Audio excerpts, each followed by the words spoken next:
according to the dictionary, emotional intelligence is simply the ability, capacity, or skill to perceive, assess, and manage the emotions of oneself, of others, or groups. I think that is a good place to start our conversation.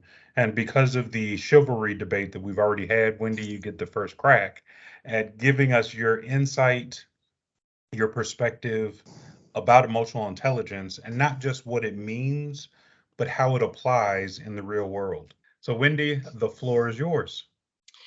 So everything I research and teach is through the lens of referrals.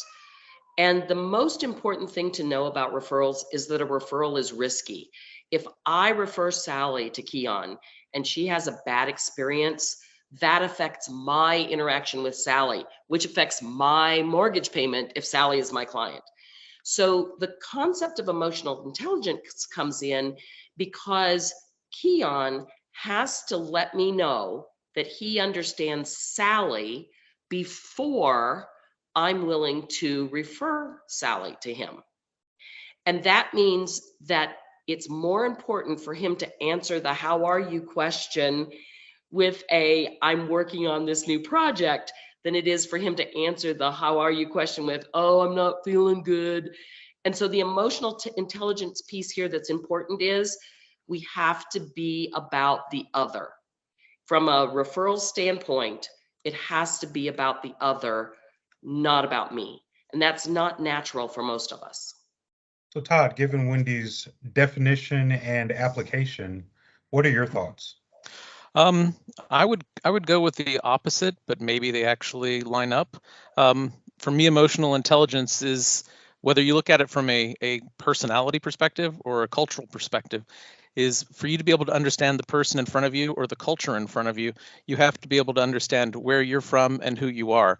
So I think before I can be ready to put myself in that person's position, I need to be mature enough to know who I am.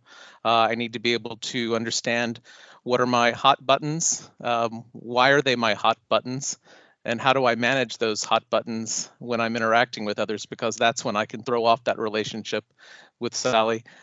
So yeah, that's where I would look at it, and I think maybe Wendy and I are dovetailing together. But yeah, I would look at it. Emotional intelligence would be putting myself in my position or understanding who I am and being willing to understand who I am, because in my business, most people are bringing me in reactively. There's a problem with the other and they want them fixed. Rarely do they want to look at themselves and see if they can start there. So that would be my thought. So my add-on to that is you're first and then me. And many people come to business or come to the request for referrals not having done your part first. And that's a requirement.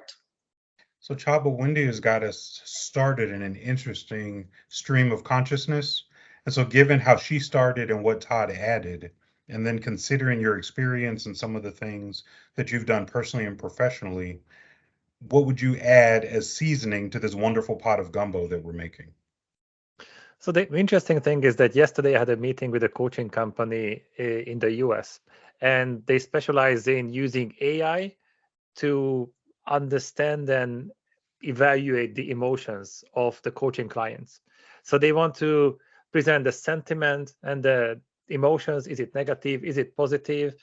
And they were talking about the universal emotions. And I said, yes, I know that they exist everywhere. They are universal.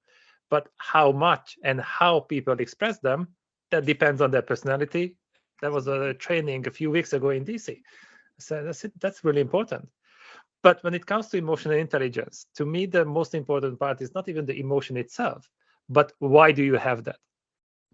It's a really popular topic. People learn how to meditate, how to breathe, how to control the emotions. What I'm interested in, why you have that emotion. Because before that, you always have a thought. You always assign a meaning to an event, to an activity, and that creates the emotion. But because we are running on autopilot, often we don't even realize that. We just notice that I'm angry, I'm happy, but what was the narrative before that? And if you observe yourself, you realize that there's always something there. So if I don't like the emotion, let's go to the root cause of that. What was the story? Because if I can control that, I can control the emotions as well. So Todd, Wendy had the opportunity to give her answer to what does it mean and how do you apply emotional intelligence, and you responded to what she said. But if we started over and I said, hey, Todd, from your perspective, what does emotional intelligence mean and how do you apply it? What would your answer be? My meaning for emotional intelligence, it wouldn't change. It would be touching on what Csaba has just said as well, that personality is very important, but understanding the why behind the behavior. The behavior is important, but understanding that root cause, it can be so liberating. If you can actually go back to the core of what causes you to react and act, and possibly change that if it's affecting you negatively, then you are so much more better off, less stress, and probably going to be much more successful in this referral world that Wendy is speaking of. So yeah, I would go back and say that it starts with me, understanding what are my issues, what are my hot buttons, but more importantly, why are they hot buttons? So what happened to me in the past that probably has nothing to do with what's happening in front of me right now. Excellent answer. Wendy, Csaba, do you have anything to add to Todd's feedback?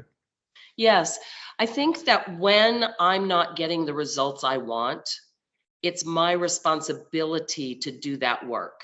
So a lot of times people think, well, I should be getting different results than I am. And there is no should. I'm responsible for my results. And if I'm not getting the results I want, it's an indicator that I haven't done the pre-work and I have to go do the pre-work. I love the way that you frame that. Csaba, what are your thoughts? I think when it comes to accountability, then yes, it's important to know what we want and how we can achieve it, but we cannot control everything. What I can control is the effort I put into something, not the outcome. And I think once that is clear, the stress level goes down because I know that I did my best. So what happens if I didn't do my best, but I still get fired up like Rumpelstiltskin? That is possible, but that's the reason why emotional intelligence is important. But I don't want to outsource that power to anyone. I don't want to say that you made me angry, you made me happy, because as soon as you do that, you lose power. And I think that is dangerous. That's when we depend on other people, and that's when we become reactive.